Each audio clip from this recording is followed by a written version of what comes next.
స్తుతి స్తుతి స్తోత్రం తండ్రి. ఇప్పటి వరకు కాచి కాపాడిన దేవా నీకు వందనాలు. ఈ సెషన్ అంతట్లో తోడుగున్న నీకు వందనాలు. ఈ సెషన్ మొదటి నుంచి అంత వరకు మా అధికారం తీసుకొని మేము నేర్చుకోవాల్సిన విషయాలను మేము చక్కగా నేర్చుకోవడానికి సహాయం చేయమని నజరేయుని వేడుకొంచున్నాను తండ్రి. ఆమేన్. మరి ఇంకెందుకు ఆలస్యం, స్టడీలోకి వెళ్ళిపోదామా?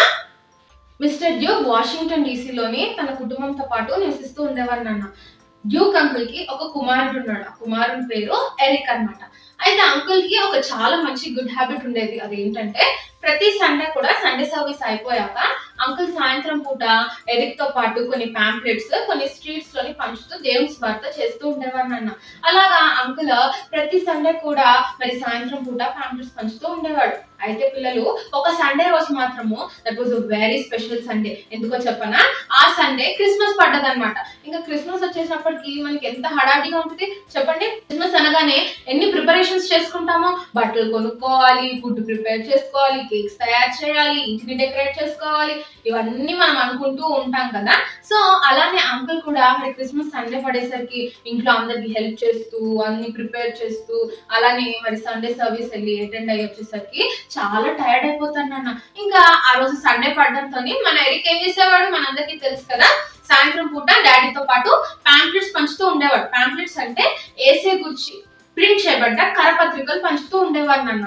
అయితే డాడీ ఈరోజు సండే కదా, పద వెళ్ళి చేద్దాము, వెళ్ళి సువార్త ప్రకటిద్దాం, పద డాడీ పంచుదాం డాడీ అని అంటే అంకుల్ చాలా టైర్డ్ అయిపోయేసరికి, నాన్న ఈ వీక్ అంతా నేను చాలా టైర్డ్ గా ఉన్నా, చాలా వర్క్ ఉంది, ఈ రోజు సండే, ఈ రోజే క్రిస్మస్ పడడంతో ఇంకా హెక్టిక్ గా ఉంది, ఈ రోజు చాలా అలసిపోయాం కదా, అయినా ఈ రోజు క్రిస్మస్ కదా, అందరూ క్రిస్మసే కాబట్టి అందరికి ఏసే గురించి ఎలాగోలా తెలుస్తుంది అని చెప్పి వద్దులేనన్నా ఈ రోజు ఒక్కరోజు అని చెప్పి అనేటప్పటికి ఎరిక్ ఒప్పుకోలేదన్న. ఎరిక్ ఏమంటాడంటే, డాడీ ప్లీజ్ డాడీ ఈ రోజు సండే కదా, మనం వెళ్ళి పాంప్లెట్స్ పంచొద్దాం డాడీ, ప్లీజ్ డాడీ అని చెప్పి చాలా రిక్వెస్ట్ చేసేటప్పటికి ఓకేలే పద అని చెప్పి అంకుల్ బాగా ఎనర్జీ తెచ్చుకొని కొన్ని పాంప్లెట్స్ ఎరిక్ ఇచ్చి కొన్ని పాంప్లెట్స్ అంకుల్ తీసుకుంటాడు అన్న.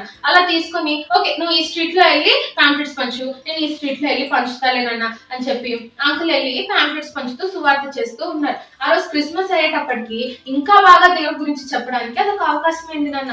అందరూ కూడా చాలా జాగ్రత్తగా వినడం మొదలు పెట్టారు. ఎందుకంటే ఆ రోజు క్రిస్మస్ కదా, అందుకే ఓకే క్రిస్మస్ అంటే దీని మీనింగ్ ఇదా అని చెప్పి అందరూ అర్థం చేసుకుంటూ ఉన్నారనమాట. ఇంకా అంకుల్ దగ్గర ఉన్న కరపత్రికలు అన్ని అయిపోయేసరికి ఎరిక్ ని పిలిచి, నాన్న ఇంక ఇంటికి వెళ్ళిపోదాం, నా దగ్గర పాంప్లెట్స్ అన్ని అయిపోయాయి అంటే, డాడీ ప్లీజ్ డాడీ నా దగ్గర ఒక్క పాంప్లెట్ ఉంది, వీధి చివర ఉన్న ఇంటి దగ్గరికి వెళ్ళి ఇచ్చి వస్తా డాడీ అని చెప్పి అనేటప్పటికి డాడీ అంటాడు, నాన్న మనము ఇంత పాంప్లెట్స్ పంచాం, ఇన్ని పాంప్లెట్స్ పంచాం కదా, ఈ ఒక్క పాంప్లెట్ పంచకపోతే ఏం కాదు, ఆయన చాలా చీకటి పడుతుంది, నేను కూడా చాలా అలసిపోయానన్న, ప్లీజ్ ఇంటికి వెళ్ళిపోదాం అని అంటే ఎరిక్ ఒప్పుకోలేనన్న. డాడీ ప్లీజ్ డాడీ వెళ్ళి నేను ఇచ్చేసే వస్తావు కదా డాడీ, ఒక్కటే పాంప్లెట్ డాడీ ప్లీజ్ అని అంటే ఓకే వెళ్ళి ఇచ్చిరా అని చెప్పి అనేసరికి అంకుల్ ఎరిక్ పరిగెత్తుకుంటూ ఆ వీధి చివర ఉన్న ఇంటి దగ్గరికి వెళ్ళి మరి కాలింగ్ బెల్ కొడతాడనమాట. ఎవరు రారే, అరే మళ్ళీ కొడదామని కొట్టినప్పుడు ఎవరు రాకపోయేసరికి ఎరిక్ తన మనసుని చాలా హార్డ్ చేసుకొని ఈ పాంప్లెట్ ఇచ్చేదాకా నేను కదలను అనుకుని మూడోసారి కాలింగ్ బెల్ కొట్టేటప్పటికి ఒక ముసలావిడ డోర్ తీసి ఏం కావాలి బాబు అని అడుగుతానన్న. అడిగేటప్పటికి ఎరిక్ తన చేతిలో ఉన్న పాంప్లెట్ ఆ బామ్మగారికి ఇచ్చి, బామ్మగారు యేసయ్య మిమ్మల్ని ప్రేమిస్తున్నాడు, ఈ రోజు మిమ్మల్ని రక్షించడం కోసమనే ఆయన క్రిస్మస్ దినాన పుట్టి ఉన్నాడు, దేవాది దేవుడు చిన్ని బాలుడిగా మనుష్య రూపం ఎత్తాడు, మిమ్మల్ని దేవుడు ఎంతగానో ప్రేమిస్తున్నాడు బామ్మగారు అని చెప్పి వెళ్ళిపోతాడు అనమాట. అయితే ఆ వీక్ అంతా అయ్యింది. ఆ తర్వాత సండే వస్తుంది కదా, ఆ విధిగా మనం మళ్ళీ సండే చర్చ్కి వెళ్తాం కదా పిల్లలు. సో అవును పిల్లలు, మనము క్రిస్మస్ ఏ డేలో అయితే సెలబ్రేట్ చేసుకుంటామో మీ అందరికీ తెలుసా, అదే డేలోని న్యూ ఇయర్ కూడా వస్తుంది. ఫర్ ఎగ్జాంపుల్ సండే రోజు క్రిస్మస్ పడితే న్యూ ఇయర్ ఫస్ట్ కూడా సండేనే పడుతుంది కదా. సో ఇది ఒక చిన్న ట్రిక్ గుర్తు పెట్టుకోండి, మామూలుగా చెప్పాను. నెక్స్ట్ వీక్ అలాగో చర్చ్కి వెళ్తాం కదా, సో అందరూ న్యూ ఇయర్ సర్వీస్ కి మరి డ్యూక్ అంకుల్ వాళ్ళ ఫ్యామిలీ కూడా చర్చ్కి వెళ్ళారు, చక్కగా దేవుని స్తుతించారు, న్యూ ఇయర్ లోకి వెళ్ళినందుకు దేవుడికి ప్రేజెస్ చెప్పారు, ప్రామిస్ కార్డ్స్ తీసుకున్నారు, చాలా మంచిగా ప్రేయర్ చేసుకున్నారు. అయితే ఇంకా ప్రేయర్ ఎండ్ చేసుకుందాము అని చెప్పి ప్రేయర్ తో ఎండ్ చేసుకుందాము అని పాస్టర్ గారు అనేటప్పటికి ఒక ముసలావిడ పైకి లేసి, నేను నా టెస్ట్ మనీ షేర్ చేసుకోవచ్చా పాస్టర్ గారు అని అన్నప్పుడు, డెఫినెట్లీ షోర్ మా రా అని చెప్పి ఆమె పిలిచేటప్పటికి ఆ బామ్మగారు ఇలా తన టెస్ట్ మనీని స్టార్ట్ చేశారు నాన్న. అదేంటంటే 20 years నుంచి నేను ఒంటరిగా ఉన్నా. నా పిల్లలు నన్ను వదిలేశారు, నా భర్త చనిపోయాడు. 20 years నుంచి ఒక్కదాన్నే బ్రతుకుతున్నా. ఎవ్వరు నన్ను పలకరించే వాళ్ళు లేరు, ఎవ్వరు నన్ను ప్రేమించే వాళ్ళు లేరు. అందుకే నేను క్రిస్మస్ రోజున, అంటే లాస్ట్ వీక్ సండే రోజున, నేను కొన్ని స్లీపింగ్ పిల్స్, ఒక వాటర్ బాటిల్ తీసుకొని అలా డైనింగ్ టేబుల్ దగ్గర కూర్చున్నప్పుడు ఎవరో నా కాలింగ్ బెల్ కొడుతున్నారు. నేను అనుకున్నా నా కోసం ఎవరు వస్తారులే, పక్కింటి డోర్ కొడుతున్నట్టున్నారు అని నేను అనుకున్నా. కానీ మళ్ళీ రెండోసారి కొట్టేటప్పటికి నా కోసం ఎవరు రారు, నా కోసం ఎవరు లేరు అని నేను అనుకుంటున్నా. అలాగా థర్డ్ టైం కూడా నా ఇంటి కాలింగ్ బెల్ కొట్టేటప్పటికి అబ్బా ఎవరు వచ్చారబ్బా నా కోసము అని వెళ్ళి చూద్దామని డోర్ తెచ్చేటప్పటికి ఒక చిన్న పిల్లడు ఒక ప్యాంప్లెట్ పట్టుకొని నాకు ఇచ్చి, ఆ ప్యాంప్లెట్ ని జీసస్ లవ్స్ యూ, ఈ రోజు మిమ్మల్ని రక్షించడం కోసమే ఆయన పుట్టాడు, ఆయన మిమ్మల్ని ఎంతగానో ప్రేమిస్తున్నాడు అని కొన్ని మాటలు చెప్పాడు. దేవాది దేవుడు నన్ను ప్రేమిస్తున్నాడా, నా కోసమని ఈ భూలోకానికి వచ్చాడా, నన్ను రక్షించడం కోసమని భూలోకానికి వచ్చాడా అని నేను చాలా ఆశ్చర్యపోయాను. ఆ పిల్లోడు అలా వెళ్ళిన వెంటనే నేను కూర్చొని ఆ కరపత్రిక, నా ప్యాంప్లెట్ ని చదివినప్పుడు నాకు యేసుక్రీస్తు ప్రభువారి గురించి తెలిసింది. ఆయన నా సొంత రక్షకుని కింద అంగీకరించి ఈ రోజు నాకు ఎవ్వరూ లేరా అనుకున్నా, కానీ ఆ దేవుడు నన్ను ఎంతగానో ప్రేమిస్తున్నాడని, ఆ దేవుడు నాకు తోడుగా ఉన్నాడని నేను తెలుసుకున్నాను. నేను చనిపోదామన్న ఉద్దేశాన్ని పక్కన పెట్టి ఈ రోజు దేవుడు నన్ను రక్షించడం కోసమని, చనిపోతున్న నన్ను బ్రతికించడం కోసం అని చెప్పి నా కోసం ఆయన భూలోకానికి వచ్చినప్పుడు, ఆయన మహిమను విడిచి వచ్చినప్పుడు నేను ఈరోజు ఆయన కోసం జీవిస్తాను అని తీర్మానించుకున్నా అని చెప్పి ఆ బామ్మగారు టెస్ట్ మనీ చెప్తూ ఉన్నాను నాన్న. అవును పిల్లలు, ఆ చిన్న పిల్లడు ఎవరు మనందరికి తెలుసు కదా, ఎరిక్ కదా. చూసారా నాన్న, ఎరిక్ ఎలాగా మరి ఆ చిన్ని ప్యాంప్లెట్ ఇచ్చి దేవుడి గురించి చిన్ని మాటలు చెప్పడం వల్ల బామ్మగారు రక్షింపబడ్డారో. ఈ రోజు క్రిస్మస్ అంటే నిజమైన అర్థం అదేనన్న, సువార్త ప్రకటించడమే. పిల్లలు మీకు ఒకటి తెలుసా, క్రిస్మస్ అంటే మనం అందరం ఏమనుకుంటాము, బట్టలు కొనుక్కోవడము, న్యూ క్లాత్స్ అనుకుంటాము, ఫుడ్ అనుకుంటారు, లేకపోతే చాలా మంది డెకరేషన్ అనుకుంటారు, ఇంటిని బాగా డెకరేట్ చేసుకోవాలి, క్రిస్మస్ ట్రీ పెట్టుకోవాలి, ఇలాగ అనుకుంటారు. కానీ నిజమైన క్రిస్మస్ యొక్క అర్థము అదంతా కాదు నాన్న. మనం ఎందుకు సెలబ్రేట్ చేసుకుంటున్నామో, ద రీజన్ బిహైండ్ ఇట్, అది ప్రకటించడమే క్రిస్మస్. తెలుసా పిల్లలు, అందుకే మనం సెలబ్రేట్ చేసుకుంటూ ఉన్నాం. ఈ రోజు మన అందరి కొరకు రక్షకుడు పుట్టాడు అని చెప్పి గంతులేస్తూ చిందులేస్తూ మనం సెలబ్రేట్ చేసుకొని ఈ లోకం అంతటికి ఆ గుడ్ న్యూస్ ని తెలపడమే క్రిస్మస్ యొక్క ముఖ్య ఉద్దేశం. కానీ ఈ రోజు మనం ఏమనుకుంటాము, క్రిస్మస్ అంటే క్రిస్మస్ ట్రీ, లైట్స్, స్టార్, ఇవన్నీ అనుకుంటాం. బట్ ట్రూ క్రిస్మస్ ఏంటంటే క్రీస్తు గురించి మనము తెలుసుకున్న ఆ గుడ్ న్యూస్ ని చెప్పడమే క్రిస్మస్ నాన్న. కాబట్టి ఈ క్రిస్మస్ నుంచి ప్రతి క్రిస్మస్ కి కూడా మనం ఏం చేయాలి, మన ఫ్రెండ్స్ కి, రిలేటివ్స్ కి, తెలియని వారికి ఈ గుడ్ న్యూస్ ని చెప్పాలి. గుడ్ న్యూస్ ఏంటి, దేవాది దేవుడు మనల్ని పాపం నుంచి రక్షించడం కోసం అని చెప్పి పుట్టి ఉన్నాడు అని చెప్పి మనం చెప్పడమే నాన్న. కాబట్టి ఈ క్రిస్మస్ నుంచి మీరు అందరు ప్రకటిస్తారా పిల్లలు? మీరు ఎప్పుడన్నా సూపర్ స్టార్ అని, పవర్ స్టార్ అని, లేకపోతే పాప్ స్టార్ అని ఇలాంటి వర్డ్స్ విన్నారా? వాళ్ళని చూసినప్పుడు మనకి ఏమనిపిస్తుంది, వాళ్ళలాగా ఉండాలి, వీళ్ళలాగా ఉండాలి అని అనిపిస్తుందా? కానీ పిల్లలు ఈరోజు ఎవరైతే యేసుని నమ్ముతారో దేవుడు వాళ్ళని ఎలాగ మార్చాడో తెలుసా? క్రైస్ట్ స్టార్, చెప్పండి, క్రీస్తు యొక్క నక్షత్రాలుగా మార్చాడు. అయితే బైబిల్లో మనందరికి యేసు ఎలా పుట్టాడో తెలుసు కదా నాన్న.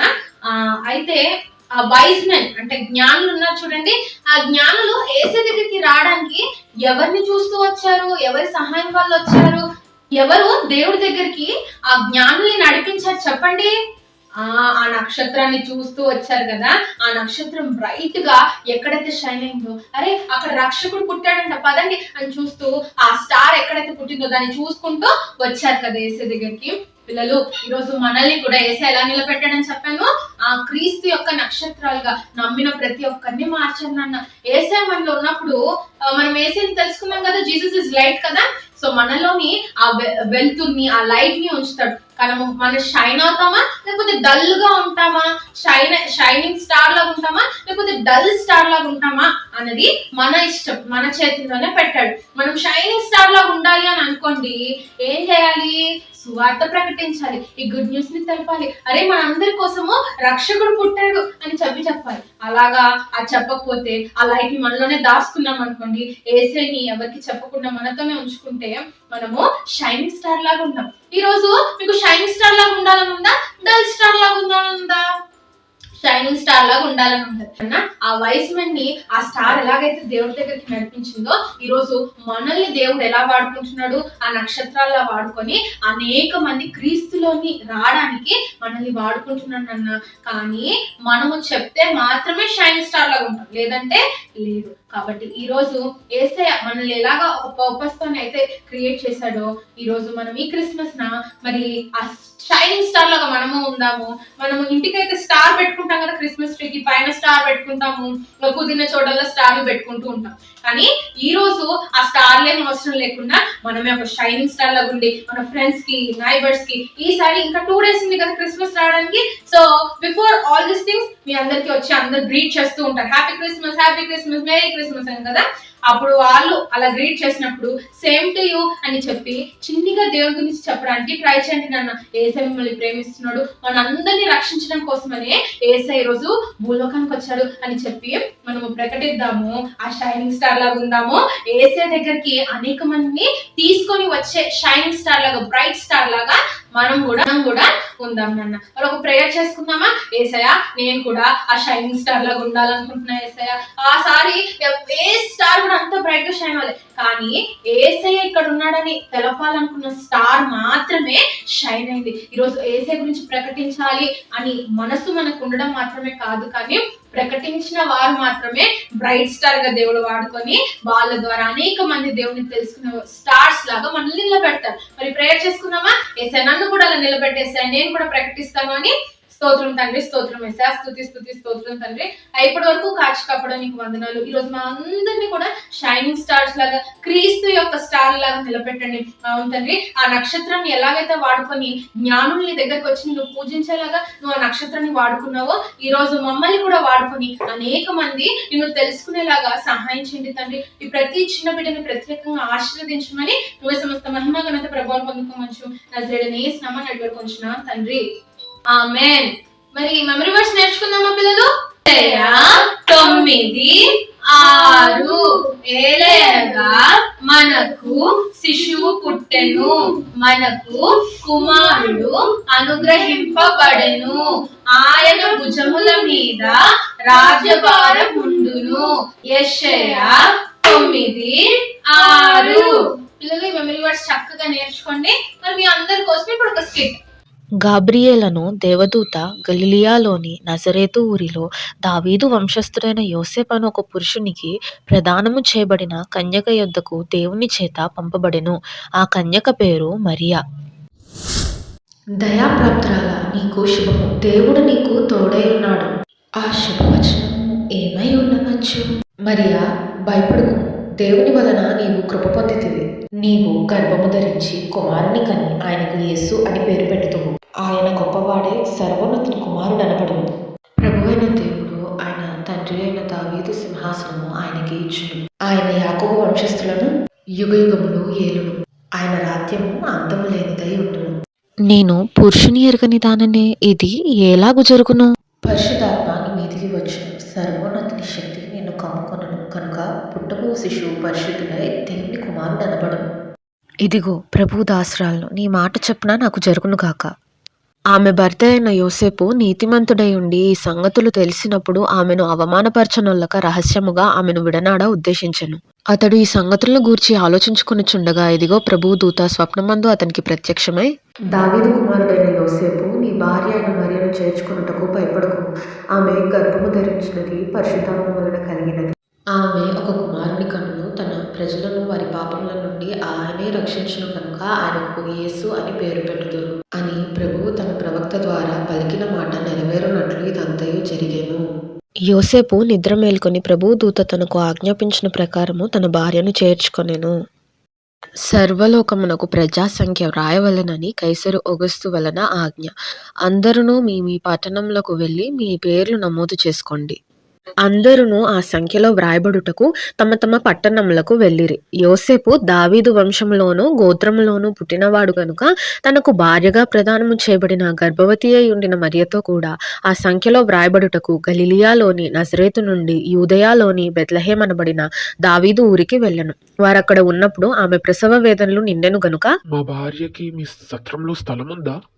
లేదు మా బిక్కయ్యలు, మీ సత్రంలో స్థలముందా? లేదయ్యా, అంతా అయిపోయింది. ఎల్లయ్యా. మా భార్యకి మీ సత్రంలో స్థలం ఉందా? సత్యంలో స్థలము లేదు కానీ పత్తుల పాకలో స్థలం ఉంది. అభ్యంతరం లేకపోతే వెళ్ళి ఉండొచ్చు. ఈ సత్యం పక్కనే ఉంటది, వెళ్ళి చూడండి. సత్రంలో వారికి స్థలం లేనందున తన తొలిచూలు కుమారుని కని పొత్తిగుడ్డలతో చుట్టి ఆయనను పశువుల తొట్టిలో పరుండబెట్టెను. ఆ దేశంలో కొందరు గొర్రెల కాపరులు పొలములో ఉండి రాత్రివేళ తమ మందను కాచుకొనుచుండగా చాలా చలిగా ఉంది కదా. అవునా, చాలా చల్లగా ఉంది. భయపడకుడి, ఇదిగో ప్రజలందరికీ కలగబో మహా సంతోషకరమైన సువర్తమానము నేను మీకు తెలియజేస్తున్నాను. దావీదు పట్టణమందు నేడు రక్షకుడు మీ కొరకు పుట్టి ఉన్నాడు. దానికి ఇదేమి కానువాలు, ఒక శిశువు పొత్తిగుడ్డలతో చుట్టబడి ఒక తొట్టిలో పండుకొని ఉండుట మీరు చూచెదరు. ఇది నిజమేనా? మనము బెత్లెహేం వరకు వెళ్ళి చూద్దాము అండి. పదండి, వెళ్ళి చూద్దాం.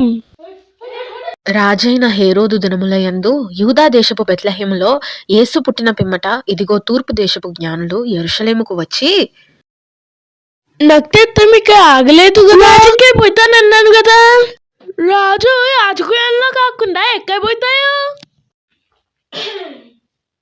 యూదుల రాజుగా పుట్టినవాడు ఎక్కడ ఉన్నాడు? తూర్పు దిక్కున మేము ఆయన నక్షత్రము చూచి ఆయనను పూజింపవచ్చు రాజా.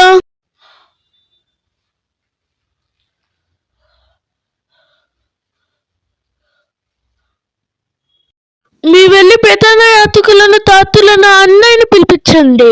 అలానే రాజా. క్రీస్తు ఎక్కడ పుట్టును? యూదా బెత్లహేములోనే ఏలయనగా యూదా దేశపు బెత్లహేమ, నీవు యూదా ప్రధానులలో ఎంత మాత్రమూ అల్పమైన దానవు కావు. ఇశ్రాయేలును నా ప్రజలను పరిపాలించు అధిపతి నీలో నుండే వచ్చును అని ప్రవక్త ద్వారా వ్రాయబడి ఉన్నది రాజా. రాజు జ్ఞానులను రహస్యంగా పిలిపించి, మేము వెళ్ళి ఆ శిశువు విషయమై జాగ్రత్తగా విచారించి తెలుసుకొనగానే నేను వచ్చి ఆయనను పూజించినట్లు నాకు వర్తమానమును తేవండి. అలానే రాజా.